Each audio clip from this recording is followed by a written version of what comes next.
मित्रांनो, तुम्हालाही आय-टीमध्ये नोकरी करण्याचे स्वप्न आहे का? तुम्ही सुद्धा आय-टी इंडस्ट्रीमध्ये जॉब मिळवून 5 ते 50 लाखापर्यंतचे पॅकेज मिळवू शकतात. आम्ही तुमच्यासाठी एक सुवर्ण संधी घेऊन आलो आहे. CyberSec experts, online cyber security internship and training programme, 100% placement assistant. सध्याच्या डिजिटल युगात सायबर सिक्युरिटी अत्यंत महत्त्वाची झाली आहे.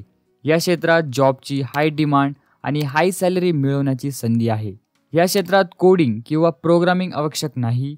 तुम्हाला ट्रेनिंग हे बेसिक ते ॲडव्हान्स लेवलपर्यंतचे आणि रिअल वर्ल्ड सिनारिओससह हँड्स ऑन एक्सपिरियन्स मिळेल. मल्टिपल मॉक इंटरव्ह्यूसुद्धा. तर कोण अप्लाय करू शकता? कुठलेही ग्रॅज्युएट किंवा अंडर ग्रॅज्युएट विद्यार्थी आणि कुठलाही डिप्लोमाधारक विद्यार्थी, परत वर्किंग प्रोफेशनल ज्यांना करिअर बदलण्याची किंवा सायबर सिक्युरिटीमध्ये करिअर सुरू करण्याची इच्छा आहे, ते अप्लाय करू शकता. तर कशाला वेट करायचं? आय-टी इंडस्ट्रीमध्ये जॉब मिळवण्यासाठी, तुमचं स्वप्न पूर्ण करण्यासाठी हा स्क्रीनवरचा QR कोड स्कॅन करा आणि फॉर्म भरा. आत्ता आणि आजच आमच्याशी संपर्क साधा आणि तुमचं उज्ज्वल भविष्यासाठी पहिला पाऊल उचला.